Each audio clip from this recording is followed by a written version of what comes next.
about that thing. A couple of people went with possessive. Be careful not to confuse possessive with obsessive. Being obsessive is being really highly invested in one thing for long periods, and possessive means that you want something to be just yours. So slightly different. Okay. Wanting to own or control things or people. This is a really great word for when we're describing our atmospheres. Okay, possessive. Possessive. Yeah. When you want something to be just yours. A couple of people went with divisive and deceptive. Interesting. Okay. Treated unfairly or harshly, often by those in power. Now, this is the one that I meant to say was good for our atmospheres. It's a really good descriptive word.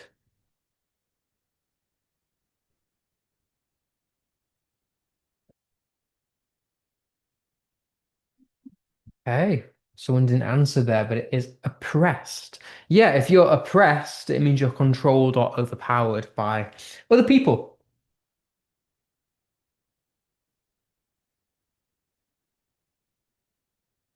Okay, causing disagreement or conflict between people.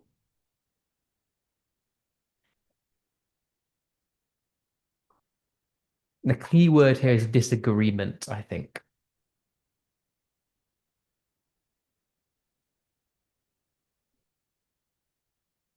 Nice, is divisive. A good way to remember this is by looking at the prefix of the words. Div, very similar to when we say divide, for example. If I was to divide sweets between people, I'd be splitting them up.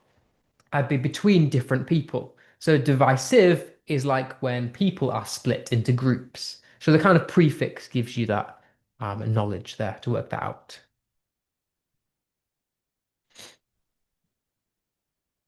Okay, repetitive and boring.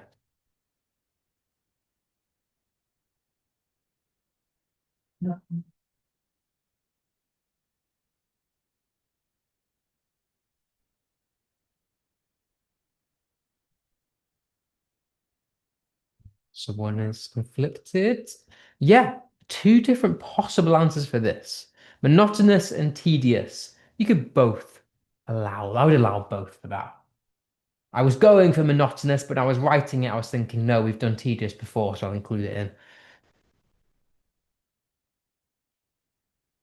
Okay, the politician's speech was highly blank, causing arguments among supporters and opponents alike. So I've used the same six words here, but I've included fill in the blank questions just to test you a little. So think about the meaning and which one would fit best here.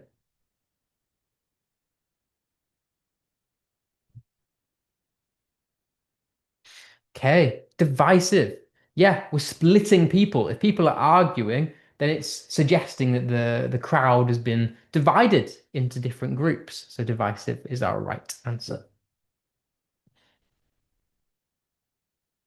Okay, she is so something about cleaning that she vacuums 3 times a day.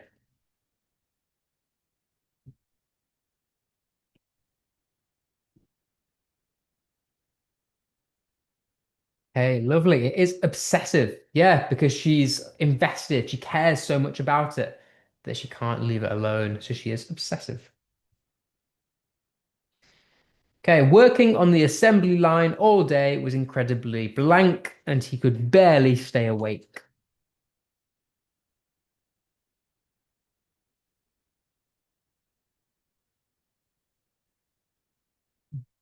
Think about how you would feel if you were working, doing the same thing every day. How it would feel. Okay, it is monotonous. You'd be feeling quite tired. It would be repetitive. Um, yeah, that's why it's the right answer. Okay. The novel tells the story of a blank community struggling to gain their freedom. Kind of a clue a little bit here with the Anne. So we know it's got to start with a vowel.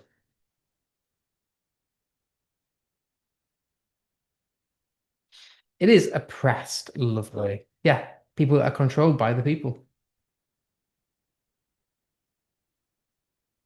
Okay. The magician's trick was so blank that the audience didn't notice how it was done.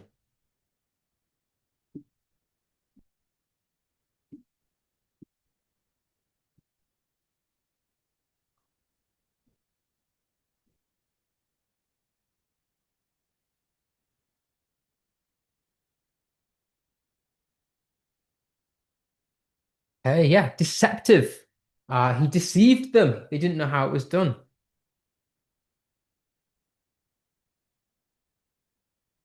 He became blank of his sister's toys and didn't let anyone else play with them. Think about how he would feel, what he would be doing.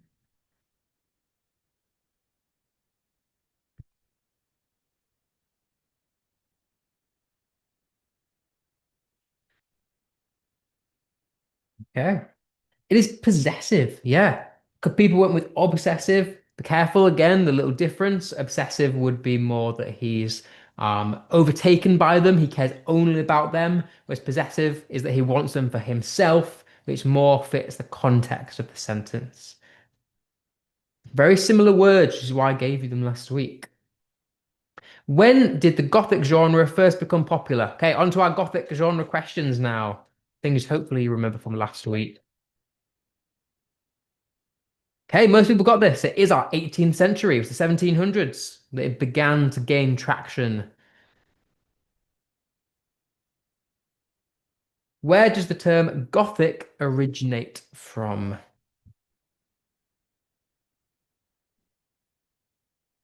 Gives you a bit of important context here. Okay, only two people went with Germanic tribes. I put Victorian England in there to confuse you, just because that's the popular time that the genre was, popular. Does not mean that it originated there. How is Gothic fiction different from horror?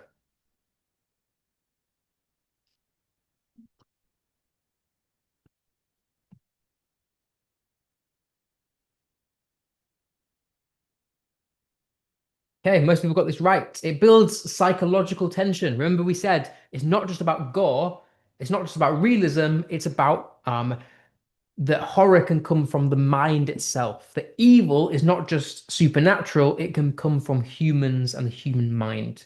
So it's about the psychological aspect rather than just the fear and the gore.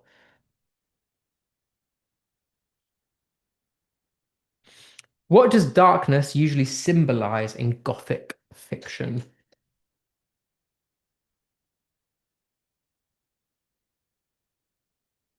Okay, lovely. Hopefully, yeah, should have been obvious. Fear of the unknown. Or fear and the unknown, rather. Quite the opposite of light, which tends to be truth. Okay. A gloomy setting often reflects which deeper idea?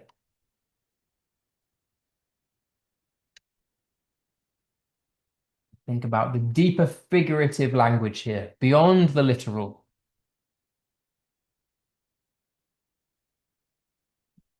Lovely. It is our psychological isolation. As I said, settings tend to reflect what's going on inside the mind. They are manifestations of the internal. What deeper idea is represented by the Gothic use of the supernatural?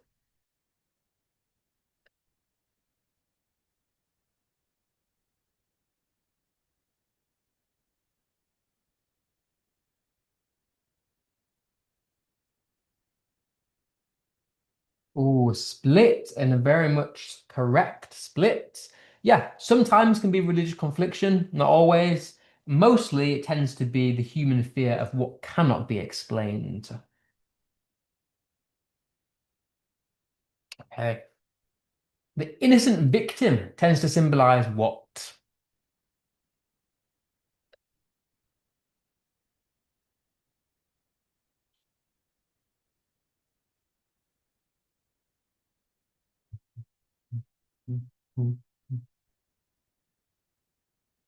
Think about contradiction, confliction.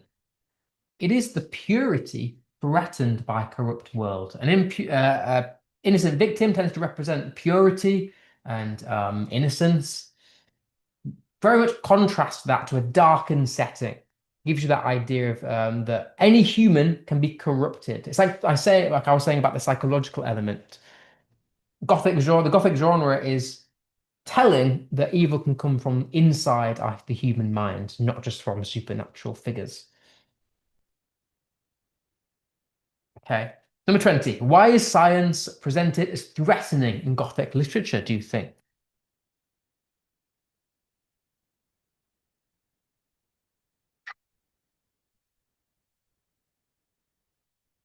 Yeah, it challenges natural moral limits.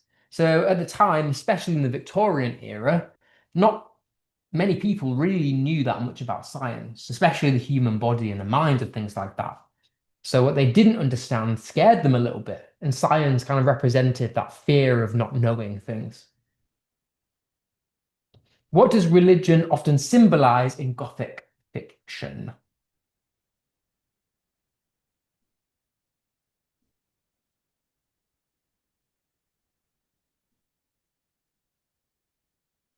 Well, these are quite similar answers. I'll be careful here.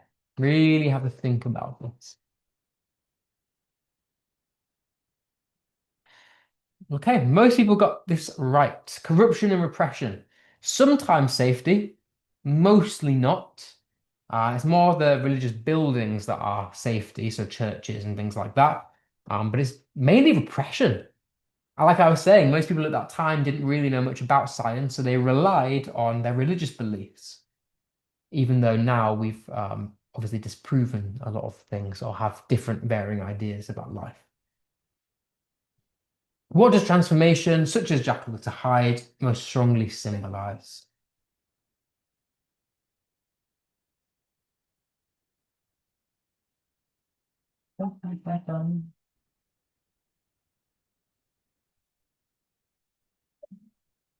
Yeah, the instability of identity. Yeah, Jekyll and Hyde is very much a story about repressed instinctual drives or desires.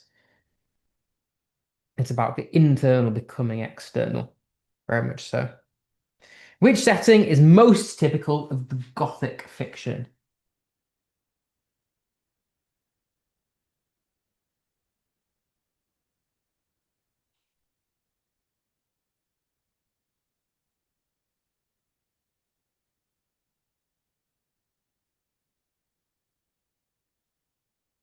Okay, yeah, you could have had either an abandoned castle or a foggy moor.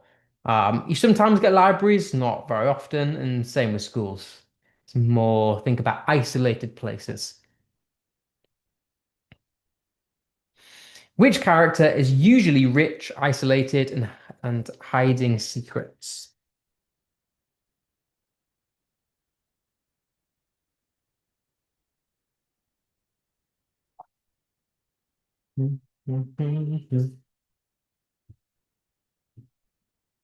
Okay, it is the creepy aristocrat, like Dracula, for example. Which Gothic character is morally unclear and troubled?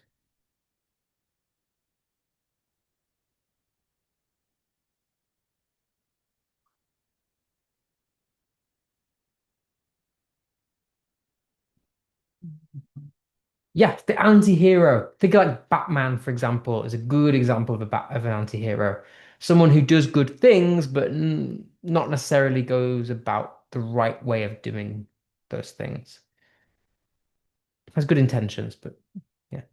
What does duality in Gothic fiction most strongly reveal?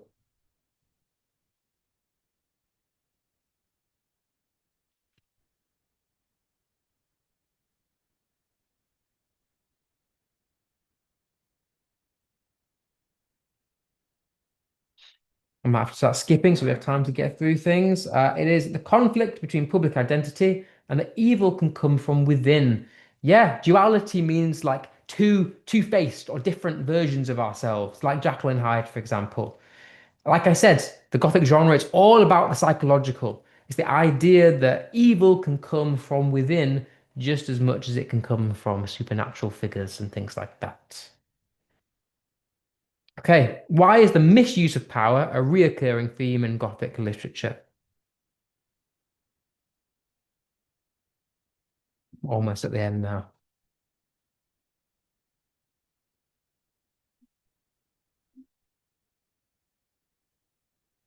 Okay, it exposes corruption and moral decay. Absolutely.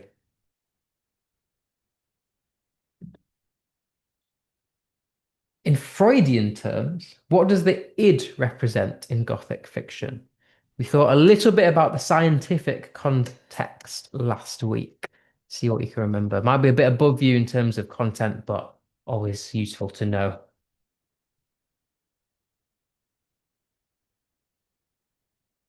If I give you do I need to give you a clue? It is instinctive desires. Think about our Hyde.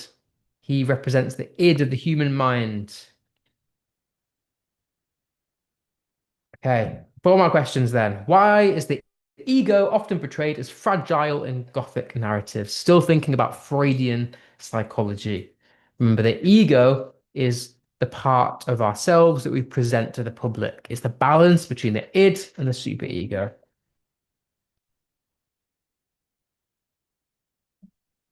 Yeah, it's to balance. It fails to balance instinct and morality.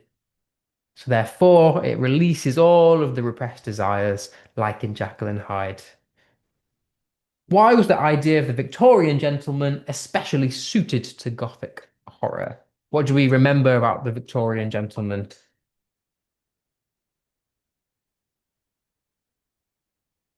What was the context? What were they expected to do in society? What were they like?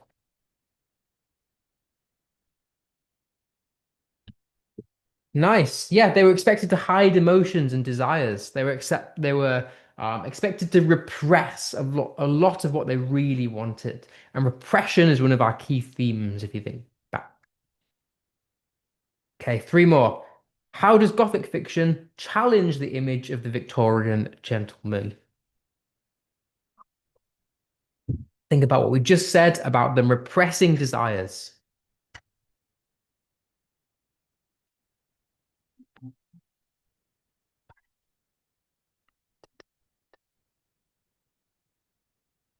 Okay, it is that by exposing the darkness beneath respectability, they were very respectable and moral and kind on the outside, but the Gothic genre challenged that and made them question what they really wanted in terms of instinctual desires. Okay, two more. What is an allegory? One of our new um, structures of literature. Kind of a harder question, maybe slightly above you, but we'll see. Okay, a lot of you remembered. It is a story where characters and events symbolize deeper ideas. Absolutely right. And then final question then. What is an epistolary or an epistolic structure? Jacqueline Hyde is a great example of this. Dracula is a great example of this.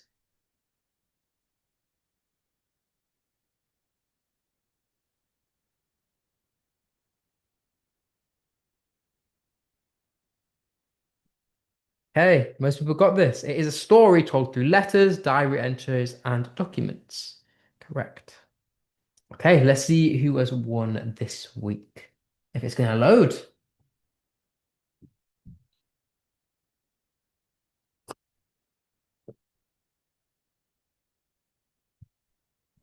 I think I know who has been our leading.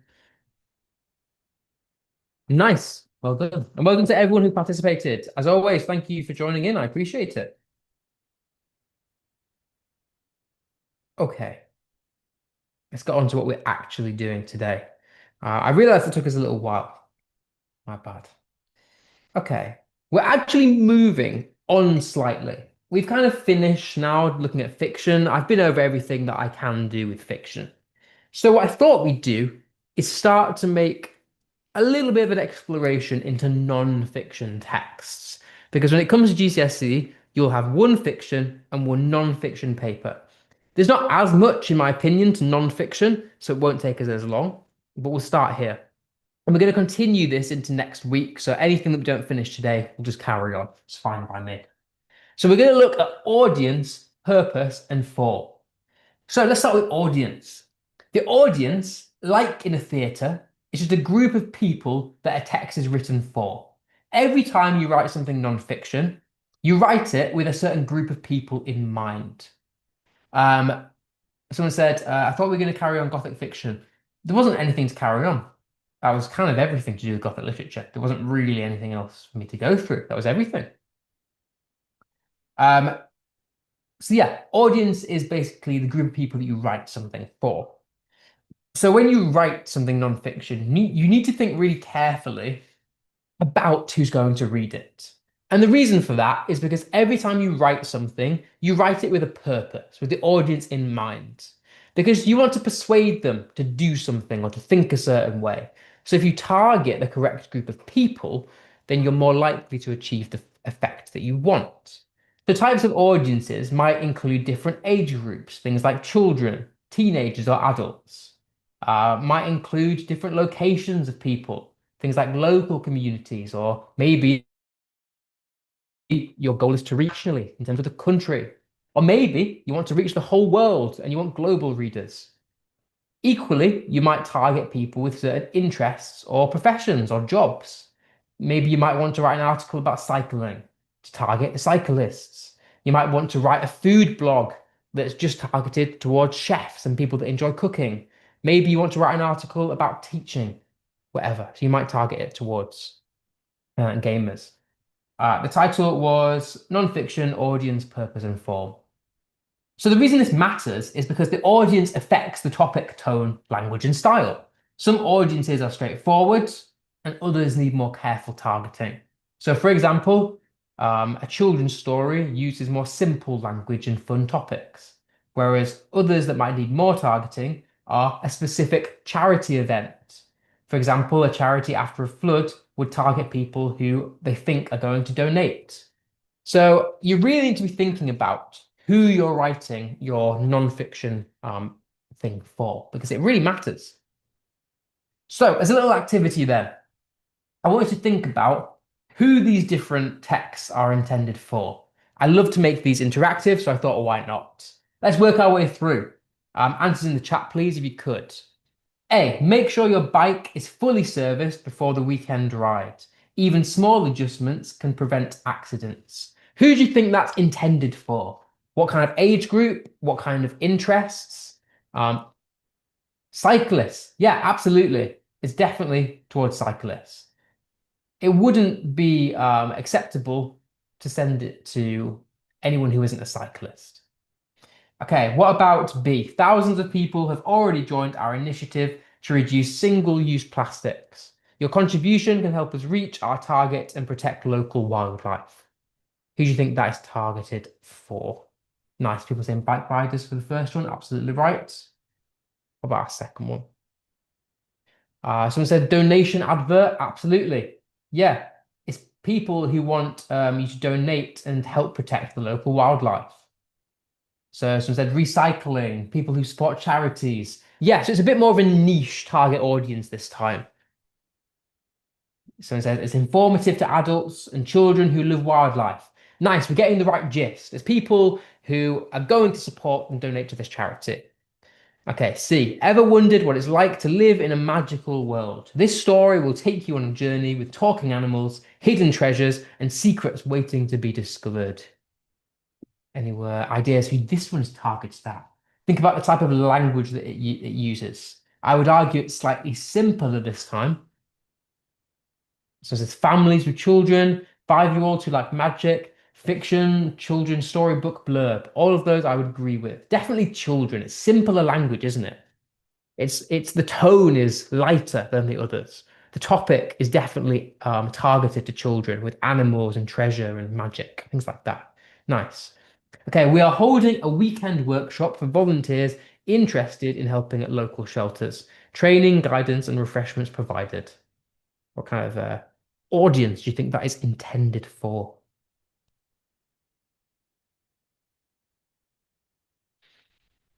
Ideas? It's using the word weekend workshops, volunteering, local shelters.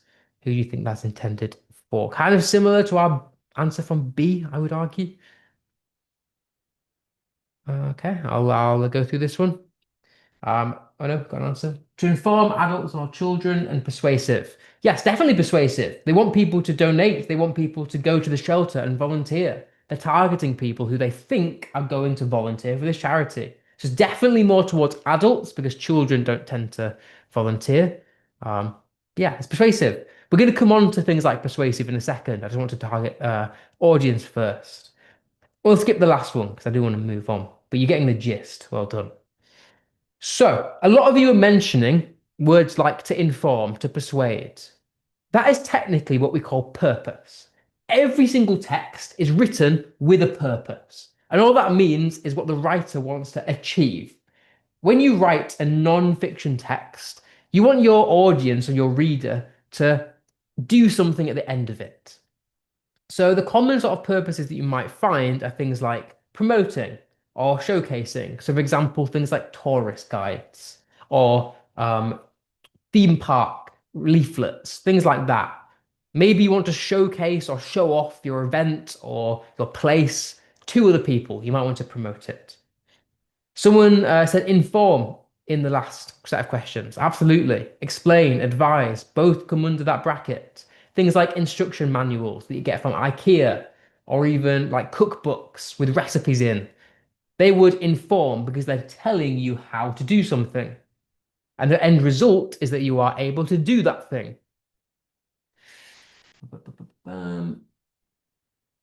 I've had a lot of Happy New Year's. Happy New Year many times to you too. Okay, arguing could be another one. Maybe you're writing an essay and you're trying to get the reader to believe or get onto your side of the argument. So maybe you want to persuade people. Maybe you want someone to come to your event or come to your theme park or a zoo or something. You're going to want to have to persuade them to come to that place. Maybe you're advocating or you're supporting things like charity leaflets. You're trying to, again, get people to um, go to your event or support you. Entertaining as well. Think about like how many blogs there are out there, how many articles, how many gossip websites, news articles, all there to do. Well, I guess not all news articles, but entertainment. Entertainment is a big part. Entertainment sells. So it's a big part of purpose. But it's also important to note that a text can have more than one purpose, depending on what the writer wants to achieve. So there's not always just one sole purpose. So again, a little activity. I don't want to spend too long on this, but answers in the chat. I appreciate you as always. I've given you options, and this is a matching exercise. So match the purpose to the text. Join our local tree planting day this Saturday. Bring your family and help make our park greener. Do you think that's promoting, informing, persuading, advocating, or entertaining? So promoting is when you're like trying to show off something. So if I was opening a new restaurant, for example, I might hand out leaflets to people in the streets. That'd be me promoting my restaurant because it's me trying to get people to come. Kind of similar to like theme parks, like Alton Towers and things like that. You might get a leaflet through the post, or even like local takeaways might put leaflets and menus through your door letterbox to try and persuade you to come. So, ooh, we've got a few mixed answers for this. Entertain, inform, persuade, promote. Okay, for A, there's a lot of discrepancy.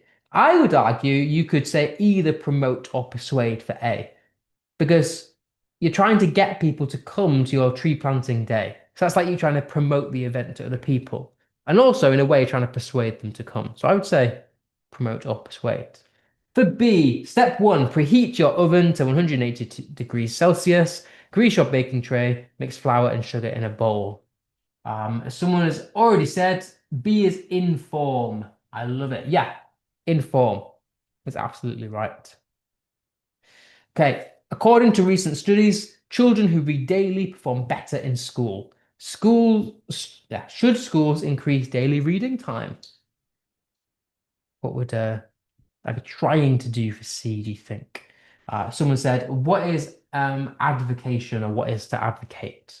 If you're advocating, it means you're agreeing or you're supporting with a certain point. So if I was writing an article, for example, I might try and advocate, support a certain point of view. Okay, we've got a few for this one. C, people saying inform, persuade, promote, inform. Ooh, again, confliction. I would argue persuading because there's bias there. According to recent studies, children who read daily perform better in school. So it's almost like you're trying to persuade me to join your argument. Or even potentially, I would give you advocate for that one as well. Okay. So it says, how is it not entertain? I mean, I guess all of them could technically be entertainment, depending what your interests are. But I would save to entertain for things like gossip magazines and those kind of magazines, or like you might see web pages that are like the top 10 songs of the year. Click now to see what they were. That's my entertainment. Things that don't really provide much value is what I would say entertainment is. Okay, D, top 10 ways to get the perfect summer glow. From skincare routines to celeb inspired looks, we've got you covered. I would say that one is more entertainment because it doesn't really provide much value. It's more there for people who enjoy that thing. And then our charity helps families affected by flooding. Your donation can provide food, shelter, and medical care to those in urgent need. Someone said advocate, promote, persuade, inform. I would go with advocate. Because again, I think you're supporting, but also I would argue persuading as well for E. I think they can be either or. Okay. So moving on. Another aspect is that sometimes we can identify what the audience would be by the language that is used. So in an exam, you might be given, oh well, when you get to GCSE, you will be given a non-fiction text. And you might have to work out what the audience is just by looking at the words on the page. So as a bit of a helpful hint, um, to identify the audience, I would look at the type of vocabulary that is used. So, for example, if you have more shorter, simple vocabulary, that's more towards sort of a younger audience. If you're not using that many complex words or key terms, it's more towards a younger audience, so that's understandable. Whereas if you're using more sophisticated, high-level vocabulary or key terms, that's definitely more towards adults or like young adults or even an educated audience, depending on what the words are. But if you're using more technical jargon, so if I was a scientist and I was talking about gloves and petri dishes and microscopes, then it would tell me that it's targeted more towards scientists, so specialists or experts. If I was using more slang or text speak, that's definitely more towards a casual younger audience rather than adults. So vocabulary gives clues about the age, knowledge, or expertise of the audience. So for example, I put at the bottom, see, hear, or experience bullying. Don't worry, we've got you. Hashtag no to bullies. I know hashtag's a bit outdated, isn't it? Shows you how old I am. Vocabulary is simple in this example and includes text, slang type language. So we can tell from this it's definitely more aimed towards younger teenagers rather than adults, especially because the topic itself is about bullying, which is more related to schools and things like that. And obviously, you'd find children and teenagers in schools, so definitely that. Okay. We can also identify audience by the tone that is used. So we've talked a lot about tone in the past. Tone is the type of emotion or what is trying to be conveyed by the writer. So, for example, you can have lots of different tones. You can have serious, humorous, friendly, instructional, sarcastic, critical. The tone is just reflective of the writer and what the writer wants you to believe. So if you have a more serious tone, that tends to be a more professional audience. It's not really towards kids or younger adults. It's definitely more towards older professionals. If you're more humorous or friendly, that's definitely more casual. So you'd probably argue that it's more towards a younger audience than if the tone was more serious.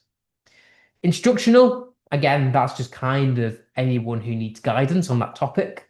So, for example, a cookbook, where you're giving cooking instructions, that you could say is instructional. Sarcastic are critical, could be readers who are expected to understand irony. So tone also kind of gives us an idea of who the audience is. And again, the example I've gone with below is again bullying. See here or experience bullying. Don't worry, we've got you. Get some help from a trusted teacher or friend. Hashtag no to bullies. The tone here is quite supportive, quite friendly. Saying like, we've got you, don't worry. So it's clearly aimed at maybe pupils experiencing or witnessing bullies, trying to make them feel safe, trying to persuade them a little bit. Okay, let me check the chat. Oh my gosh, we've got a lot of Happy New Year's again. Yes, this is going to be posted on YouTube like always. Nice, Happy New Year. Um, so thinking also about language and audience then. I've made it slightly harder in this exercise, and I've given you just singular words or phrases. And I want you to think about a little bit who the intended audience might be, just from the keywords here. So, for example, the first one, morning commute. Think about who would go on a morning commute. Someone's already said adults. Definitely already targeted towards adults. Professionals. Commuting is like when you're going to and from work. So people who work are adults, people who are professionals. Number two, a retirement plan. Who might have a retirement plan? That's not going to be directed towards young people because you're not retiring, you're in school. So who's that going to be directed towards? Older adults, old people, I think more specifically, definitely old people who are finishing their working careers. Okay, working adults, nice. Okay, what about crowdfunding? Slightly more difficult one to think about, but crowdfunding. Yeah, it is. If you're crowdfunding, it means you're trying to get money for your project. So who might be? So sympathetic people. I like that. I think that's a good way of thinking about it. Yeah. If you're crowdfunding, you're trying to basically get money for a project. So obviously you're going to target people who you think are going to give you money. So that could be sympathetic people. That could be people interested in your topic that you're trying to promote, things like that. Bank employees, teenagers. Number four, I think a lot of people are answering number four as teenagers. Extracurricular. Yeah, think about schools. If you're doing something extracurricular, you're doing something outside of education. It's definitely targeted more towards teenagers and young adults. Experimental efficacy, slightly higher level term for a lot of Key Stage 3, but anyone have any idea? Someone said doctors for this one for number five. It's a good answer. Anything else possible for number five? Efficacy just means if a drug works, if we think about drug development, or if an experiment has worked. Who would be doing an experiment? Scientists, what I was looking for. Scientists, yeah, definitely scientists. Someone said, what is OMG? Am I that old? I thought that was still a thing for young people. OMG is like, oh my gosh, oh my God, that kind of thing. Um, so for the six teenagers, yep, teenagers, absolutely. It's slang terms, it's abbreviations. Save the bees. You might save the bees before. It's a rogue exercise, I know. Good for thinking though. Friends, charities. I would say more charities. I would say this is a charity, potentially trying to target again donors or people who'd be interested in nature. Volunteers again. Yeah, lovely. Okay, right, we'll move on. Okay, we'll do one more exercise. It's good just to start thinking about this. I know we've not gone through this very fast, but it's good for practice. Match the language to the audience. We'll do this. We'll do actually the second lot of these. They're slightly harder, and I want to move on ever so slightly. Match the language and the tone to the audience and purpose. So we're thinking about who the audience might be here and what the purpose is. So is it to inform? Is it to promote? Is it to persuade? So, F, are you tired of juggling work and study? Our new online platform offers micro courses tailored to your schedule, helping you get ahead without stress. Who might this be targeted towards?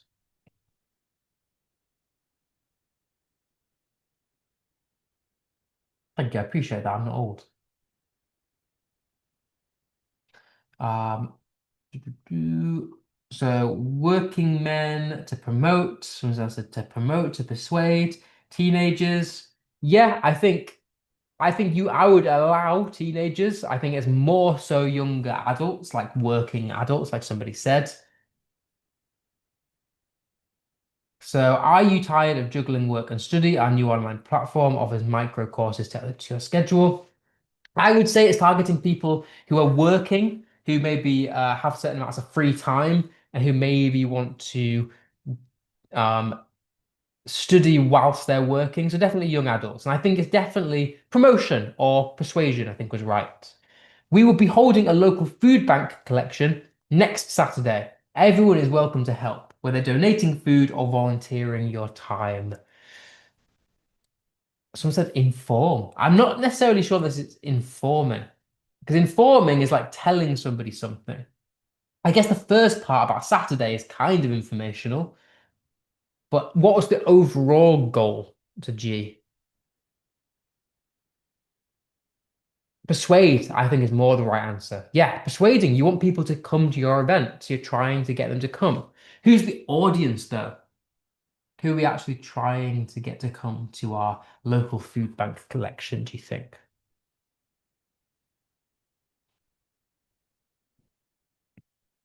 Schools, potentially.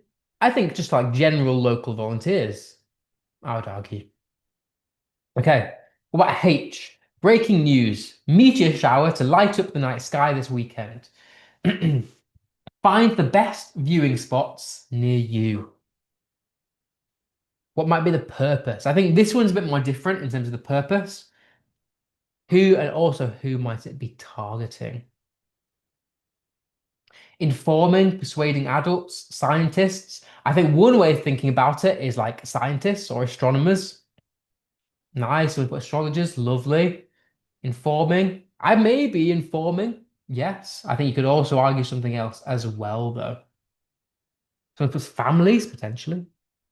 Okay, nice. Entertainment. I would agree this is entertainment.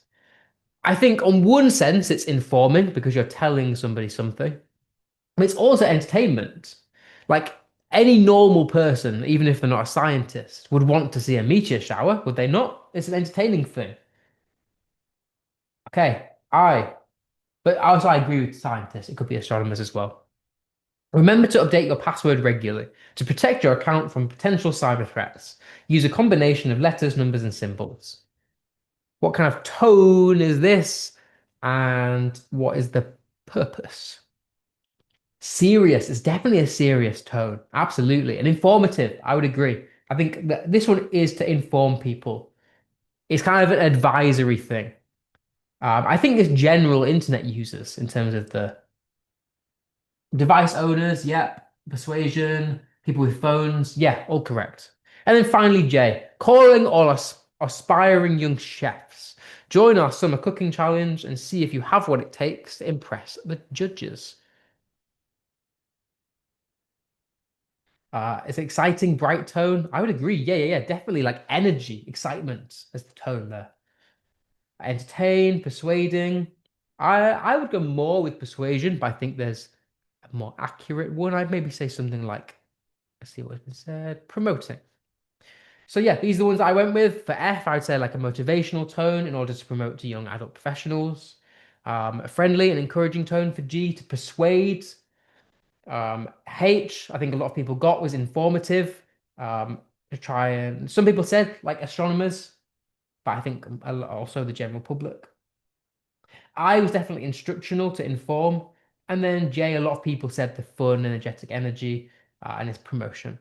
Okay, so this might be the final thing that I do today, and then we continue next time. Is bias. I want to start thinking about bias a little bit. Bias is when writers favor one opinion over another.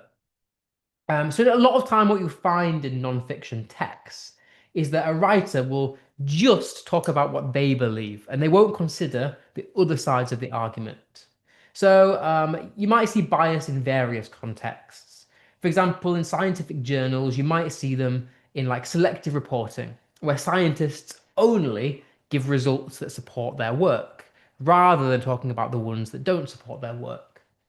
They might try and bias the findings a little bit. So, for example, highlighting only studies that support their hypothesis. You might also find it in like news articles or newspapers. So, for example, in the language choice, a lot of times you might have heard like left versus right wing politics. A lot of times newspapers will try and convince you of one political agenda over the other. And they'll do so using like emotive words to make one side look better than the other. Blogs do it quite a lot. So a blog is basically just where, so someone said bias can be quite subtle. Yeah, bias can be subtle. If you want to bias somebody, you don't always do the most flashy thing because you don't want to make it obvious. Psychology works best, or psychology tells us that humans are more influenced when they don't know that they're being influenced. So subtlety is key to bias, absolutely. So you might see it in blogs as well. Blogs are when a person writes about like their opinions of things. So you might see somebody just not talk about counter arguments. Letters, if you're writing a letter to somebody, you might give your personal perspective about something, but not count for other perspectives. Charity leaflets might choose to use emotive language or selective stories in order to make you donate. Highlighting dramatic cases to encourage donations, things like that. And then government reports. You'd be surprised how many official documents get biased. So they might emphasize certain statistics over others, present figures that only support certain policy decisions. Yeah, so bias comes up a lot, and you've got to be careful of it in non-fiction texts.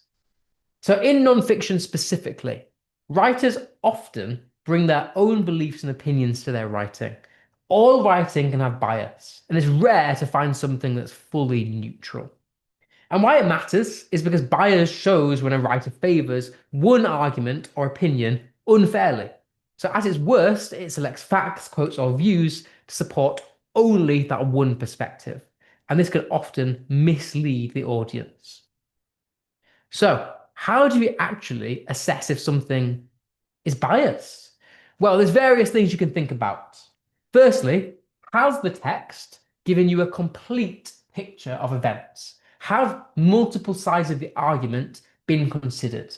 Have multiple people been asked? Have people from different backgrounds been asked? Have quotes been taken from different people? We're looking for a full story. If the answer is no, then it is biased. So if a blog, for example, is only written from one person's perspective, that's biased because we're not taking into account other people. Does the text use multiple sources? So in science, for example, we often have to reference where where we've got information from. If you're not doing that and you're not considering other viewpoints, maybe that could be considered as bias. Like I'm trying to use only sources that benefit my point of view, when maybe there might be other sources that reject it or oppose it. Are the sources used trustworthy? Have I used peer-reviewed journals? Have I used articles from a reliable source? How do I know what I'm being told is true? Things like that. Are other points of view considered? Is there only positive or negative information? And does the text encourage curiosity or independent thinking? So if the answer is no, and it's trying to tell you what to think, then it's biased. But if the answer is yes, and it says make your own decision, then it's not biased. So to finish off, we'll do a few of these biased, unbiased questions, and then we'll call it an evening. So first one, is this bias? Electric scooters are often praised as a fun and environmentally friendly way to get around the city. However, everyone who has used the pavements recently knows that they are a menace. Riders frequently ignore traffic rules, leaving pedestrians at risk. Some cities have wisely banned scooters from sidewalks, but others continue to allow them, causing unnecessary chaos. So is this text biased? How can you tell? Which words show the writer's opinions or preferences? And how might bias affect the purpose and audience of a text? Any ideas? Bias might not be trusted. For example, if a reporter used first person, people might not trust the news because the reporter gives misleading or false information. It's absolutely right. And you'd be surprised how often that actually does happen. Okay, so is it biased first and foremost? Yes or no? And if so, why? Think about what's been said here. Are there multiple points of view? Or is this person trying to just say their point of view? Think about the language that's been used. Is it quite formal, the tone, or is it informal? Are there, I guess, not very subtle language choices made? Okay, is biased because it says negative things about scooters and it's informal. Absolutely. Yeah, they use words like how anyone who has used the pavements. That's a very sweeping generalization. They also say it's a menace. That's quite a strong word to describe the situation. They're trying to use language to persuade you to believe their point of view, but they haven't considered alternative viewpoints. So what I said is the text is biased because the writer focuses on the negative aspects of electric scooters, while briefly mentioning one positive point. Words and phrases such as menace and risk and wisely banned and unnecessary chaos show the writer's opinion and preference for stricter regulation. This bias affects the purpose by making the text more persuasive than neutral, aiming to convince readers that scooters are dangerous. For the audience, bias encourages pedestrians or urban residents to view scooters negatively and support restrictions, while riders may feel unfairly criticized, showing how language and tone affect perception. Yes, there are minutes. Yeah. Okay, we'll do one more and then we'll call it an evening and we'll move on to GCSE. Is this biased? Recent studies suggest that electric scooters may offer an environmentally friendly mode of transport in urban areas. Smith et al. 2022 found that replacing short car trips with scooter journeys could reduce CO2 emissions by up to 15%. However, other research indicates that scooters are associated with increased minor injuries on pavements. Lee and Patel, 2021. These findings highlight both potential benefits and risks, suggesting further research is needed to fully assess their impact on city transport. Is it biased? How does the tone affect the reader's perception of the topic? And who is the intended audience? Okay, have a think about this for a second and let me know your answer in the chat. Think about the language used. Think about the referencing and citations. Think about the arguments. Are they allowing for independent thinking? Have a think. Any ideas?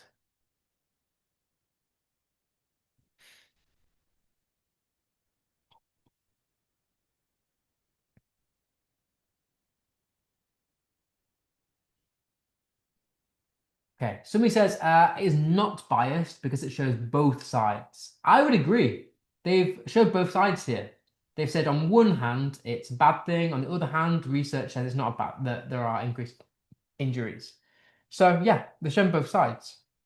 And not only that, someone says the tone is serious, not aimed for kids, is more adults. I very much agree. I think what they've done is they've also supported it with reliable research. They've used primary sources and given two different studies that agree and then disagree. So they've used both sides. They've not pushed their argument. They've encouraged independent thinking. They've used reliable sources, statistics, yeah, comparing negative to positive points. I very much agree. So I said this, the text is not biased because it presents both the advantages and disadvantages of electric scooters using factual evidence from multiple reliable sources. The writer cites studies by Smith and Liam Patel showing an effort to balance environmental benefits with safety concerns. The tone is formal, objective, and measured, which makes the reader trust the information and see the issue as complex rather than one-sided. The intended audience is likely researchers, policymakers, informed readers, or adults interested in transport and environmental studies, as the academic style and use of citations suggest a professional or educated readership. Nice. Right. What we'll do is I'll give a couple minutes before we start the GCSE session then. I'll stick around in case you want to ask me any questions, but we'll call it a day. We'll continue this next time. Next week, we will continue thinking a little bit more about form and what kind of different non-fiction texts you could get as well. Okay.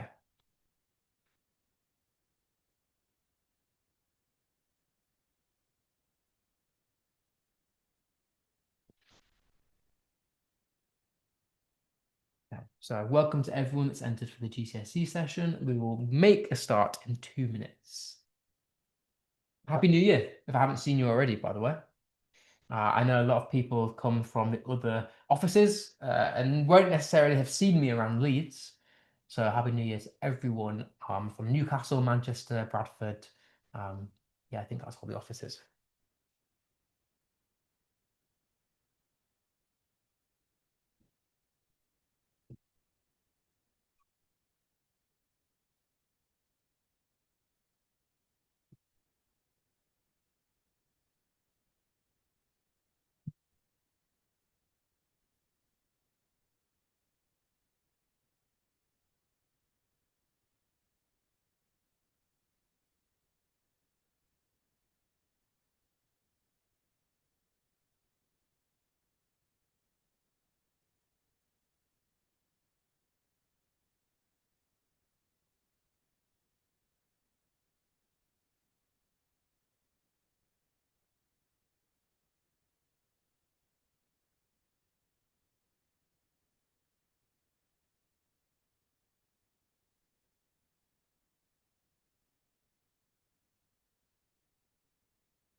Right.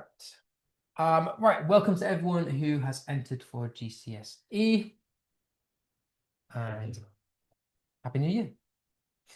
In which city am I? I'm the Leeds office. So if you don't come to the Leeds office, you won't know me or see me around. I'm the resident English guy and also general scientist. So nice to meet you. Okay, let's get on with GCSE then. So this week, we finished looking at AO1 last week. We've done, I'm bored of it. I'm positive we can do well at it.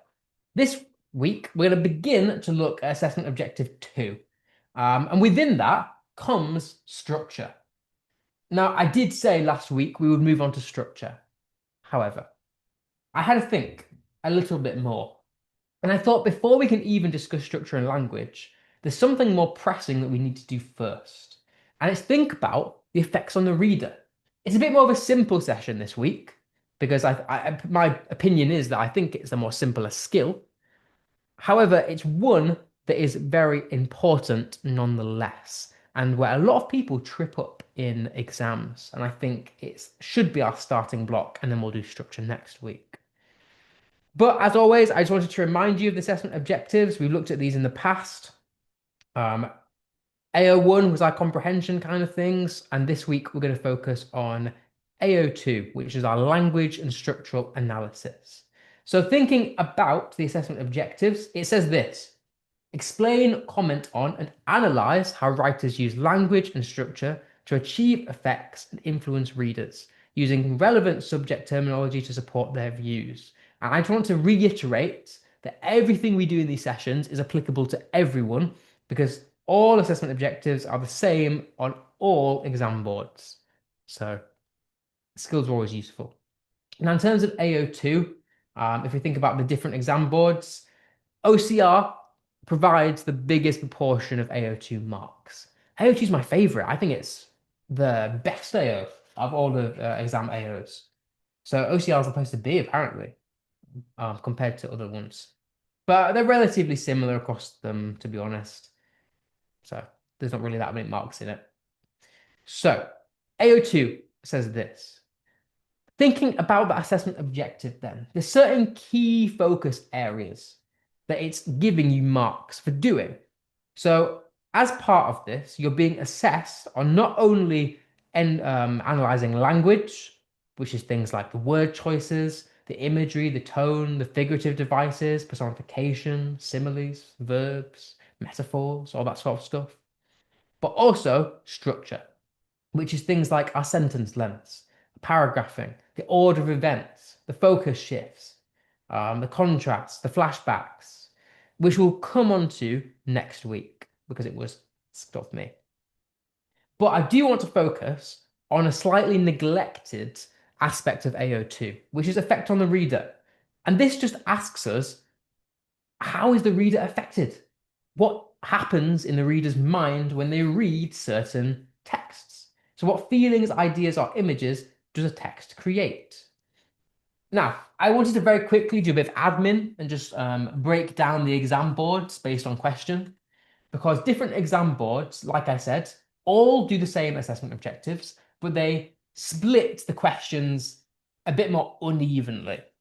So the only exam boards that do language by itself, so no structure, is AQA and EDUCAT, which I prefer. I think language and structure should be separated because I think they're two completely different things. So, in my opinion, AQA is the better of the exam boards in terms of English language. So it's in these questions that you answer only about language. So structure does not get you marks in these questions. AQA is the only text that asks just about structure. So no other exam board does that. All the rest are combined questions. And I think that's what I was being asked about last week when somebody asked me to do structure. They wanted me to focus on question 3 of paper 1 because it is a bit of a tricky one. The rest of them, though, combine language and structure. So they want you to write about either language or structure in an answer. And I've broken these down into 2 subsections, one extract based, one whole text. And what I mean by that is that these questions will give you 6 or 7 lines, 8, whatever. That was an unintended joke, my bad. Just on an extract, it will give you a certain amount of lines. And it'll ask you questions just on that extract. Whereas others might give you a whole text. So they might say, read all of text 1. That might be 30 lines.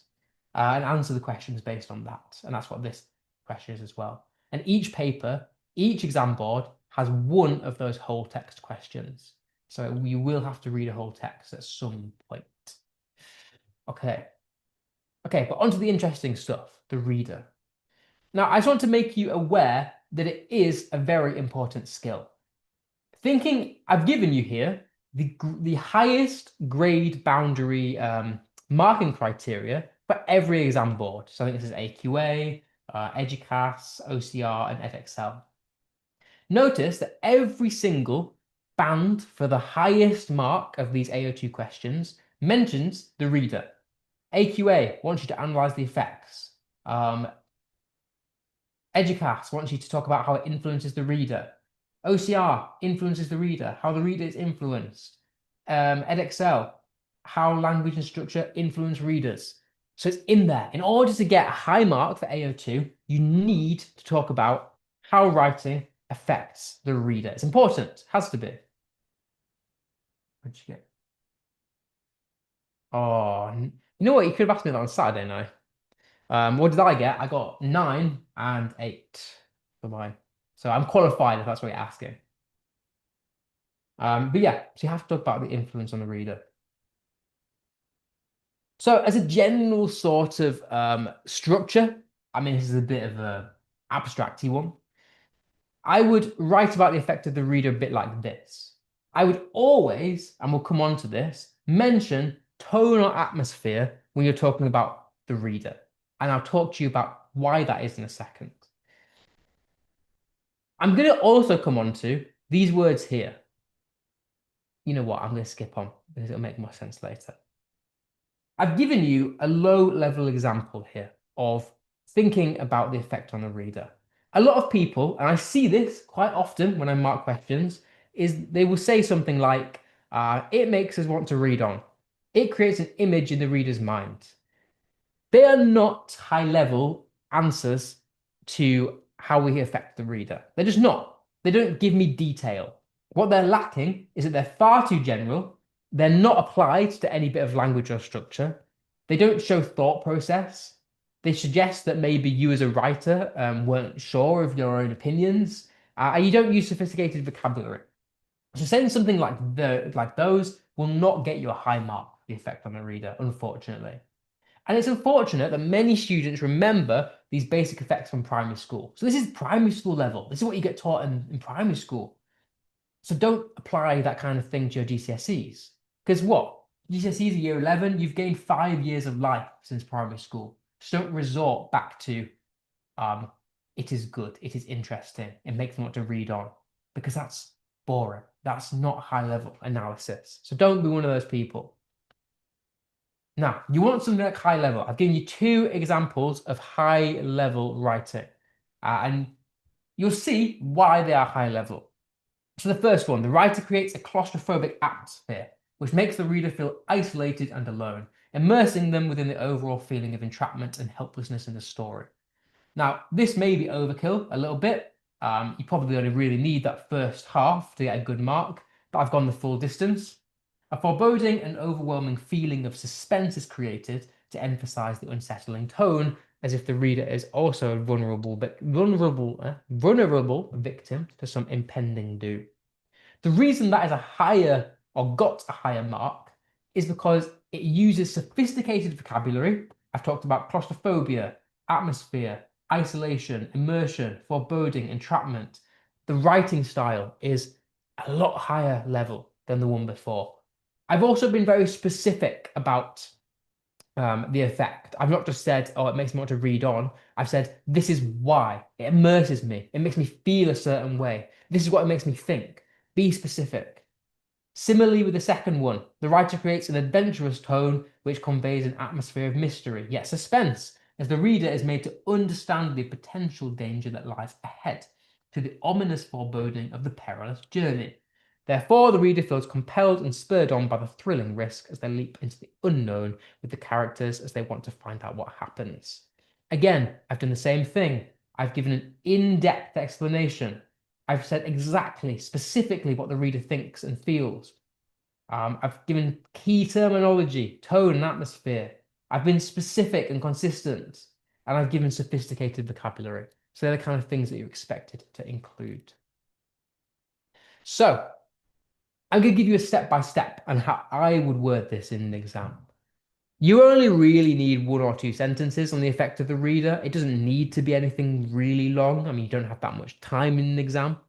But I would start with an explanation with atmosphere or tone.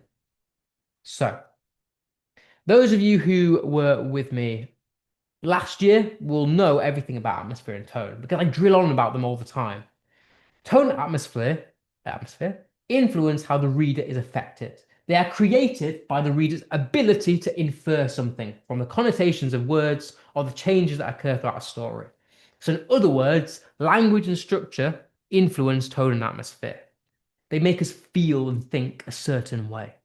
So, tone and atmosphere are at the basis of how writing makes us feel, ask, understand, think, and determine what we take away from the story and characters. So very important. I bang on to you all the time about using key terminology because you get marks in it in an exam. And tone and atmosphere is a bit of a cheat sheet, really, because just using one of those words gives you terminology marks, because they are both technically language devices. So tone is how the mood is conveyed. Atmosphere is the emotion or feeling the reader is made to feel. I'm going to explore these a little bit more now. So first thing about tone. This is linked to the effect on the reader. Tone is the attitude or mood in a piece of writing. It's not just what is said, but how it is said. So for example, if I was speaking to you verbally, I could say something like, "You're doing really, really well." Or I could say to you, "Yeah, well, you're doing well." I've said the same thing, but the tone is different. And the tone conveys very different messages to you, depending on how I've said it to you.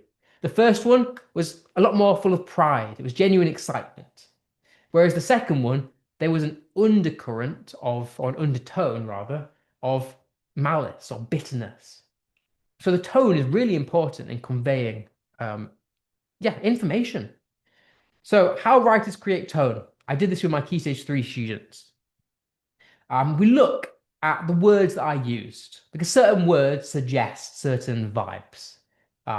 Some of them might be more aggressive, might be more violent and frightening. Others might be more peaceful and calm. So the example I've given here, the sun shimmered over the calm sea. Well, the tone there is quite peaceful. There's nothing really suspenseful or tense going on compared to the second one, where the storm smashed through the village. The choice of words there, very different, and therefore the tone is also very different. The words in the second one are frightening, they're violent, they're aggressive. So therefore the tone is violent, frightening, and aggressive. I'll ignore sounds for now because we'll come back onto this when we do language. But also things like sentence length and structure. Short, sharp sentences are more tense, whereas long, flowing sentences are more calm and descriptive. Things like dialogue and character thoughts tell us a lot about the tone of the writing. So they're just some examples. So things we can learn from tone. Less so important when we think about the effects on the reader, but you can learn a lot from the tone of the writing, especially non-fiction. I think tone comes kind of hand in hand with non-fiction more than fiction. So you can learn the writer's attitudes or feelings. What does the writer actually believe? You can learn a lot from that. So tone reveals how the writer feels about a subject, character, or event. So for example, I can't believe this is happening. The writer is frustrated or shocked. The mood they want the reader to experience. So for example, the candle flickered in the empty room. To me, that creates quite a quiet, uneasy feeling because of the words that have been chosen there. The candle I might associate with darkness. The flickering is definitely the unknown. You might not be able to see properly. The empty room is isolating, it's lonely. So all of those things would make me feel quite uneasy. So the tone is therefore uneasy. You can gain insights into character or situation. So tone can hint at a character's personality, opinions, or intentions. And then also context or perspective. So tone helps the readers to understand how the writer views events, themes, or ideas. Okay. Now, I've given you what I hope is a very useful list of potential tones. Now, as I always say to you, there is no right or wrong answer. As long as you can justify it to me in your opinion, um, yeah, you can put whatever tone you believe to be correct. But I thought just to get you started, here's a list of them. I think it would be useful to go over these because they are, in my opinion, quite common tones that come up in fiction and non-fiction. So you might get things like a joyful tone. Someone's using quite happy language. The events are quite happy. Maybe potentially more nostalgic. So if a writer is talking about the past, for example, and how happy the past was, that might be more nostalgic. Serious tone compared to something quite humorous. They might get more negative tones like bitterness and depression, irritation. All of those can be potential tones you might want to write about. Thanks, Nai. Appreciate that. So yeah, effective tones. I won't go over these. I've just, again, want you to have them for use. But what I do want is for you to think about these questions here. I know you guys aren't as, I don't know, eager to join in as my Key Stage 3 class, but I want these sessions to be more interactive. So, in the chat, what kind of tone is being created here? I can't wait to show you what I made. Who will be saying that? What kind of tone does that give? What does that give off? Do you think? Any ideas? No wrong answers, please. Just try what you think. Yeah, joyful, eagerness, absolutely. Yeah. Something quite enthusiastic, I think, about this. Look at the exclamation. They're clearly quite proud of what they've done. Excitement, pride, joy, optimism. Nice. Okay, what about number two? Why did you leave the door open again? It's a question, but why might somebody be saying it? To me, there's one of two answers. Think about how someone will be saying this. Who would they be saying it to? What's happened to make them say this? Confusion, annoyance, irritation. Lovely, nice. Yeah, I think frustration, definitely. I know I didn't call you up on it. I didn't call you up on it, but I was gonna. Yeah, irritation, frustration, nice. Either that or possibly just being inquisitive. Um, okay, she watched the rain fall alone on the empty street. Any ideas for that one? Peaceful? Yeah, there's definitely a peace to that, isn't there? Melancholic, isolation. Yeah. I say less so isolation, but possibly. It's not a wrong answer. Nostalgic, depression. Yeah, I'd have gone like more so with melancholic and sad, but definitely there is an aspect of isolation to it. Something moved in the shadows. What kind of tone is that? Someone said for number three, despair and cold. Yeah. I guess literally cold, yeah. Okay, what number four? Something moved in the shadows. How would you feel if that happened? Eerie and foreboding, mysterious. Yeah, definitely. I think definitely eerie. Like, how unsettling is that? Suspenseful, definitely. Yeah, it's a very unsettling thing. The sun warms the quiet garden as birds sang softly. After change of the tones. Ooh. You said in number three, is there meant to be a comma before or after alone because it changes the tone? So she watched the rain fall, comma, alone on an empty street. You know, you have me there. You have me there. Yeah, I guess. Because there's not a comma, I think if there was a comma after fall, then it would definitely suggest isolation. But I've not put a comma after fall. So it's less so isolation. I guess it's just how you read it. But that makes sense, isolation now. Yeah. Okay, number five. The sun warmed the quiet garden as birds sang softly. Somebody said serene and calm, relieving. Yeah, I think they're right for this one. Definitely something more calm, definitely peaceful. Yes, these are the ones that I went for, but as always, there's no wrong answers as long as you can justify it. You can help how you feel. Okay. We'll skip the next exercise because we've done them. Although actually, they're more complicated. We'll do a couple of these because they are a bit more complex. Um, Part of me wanted to stay, but I knew that I had to leave. What kind of tone does that give? Slightly more higher level tones in these examples, I would argue. Any ideas? Confliction. I think definitely confliction. Conflicted is the right answer. Number seven, I should have expected nothing less from them. If you say that to somebody, you say that in quite a negative way, I would imagine. How would you say that? Number seven. For number seven, I would say someone said pessimistic. Yeah, I think you could argue that. Distrustful. Yep, I think again that's there. I think overall it boils down to resentment, bitterness. But I think if you wanted to get more specific, then distrust, pessimism. Yeah. Number eight, looking back, I realized things could have been different. Kind of similar to number nine, really. Nostalgia, yeah, reflective nostalgia. And I think the same for number nine. I remember the summers we spent by the river laughing until sunset. Definitely both are within the realm of being reflective and introspective and nostalgic. And then number 10, she held her certificate high, a small smile of triumph on her face. I guess the word triumph there is what gives it away. And I said pride, yay, too good. Skill, pride, accomplishment, yeah, nice. I think we've got this. So that's tone. So therefore, I hope you've learned that tone influences how you judge characters. So just some general examples. If someone's tone is bitter towards you, you might instinctively dislike them. If they're bitter towards another person, you might agree with them. So tone definitely affects how you view characters. So if a tone is melancholic or sad, you might feel sympathy and reflective on your own life. If the tone is suspenseful, you might fear what's to come. If the tone is one of pride, you might feel equally proud of the character, so on. But I want to move on to atmosphere.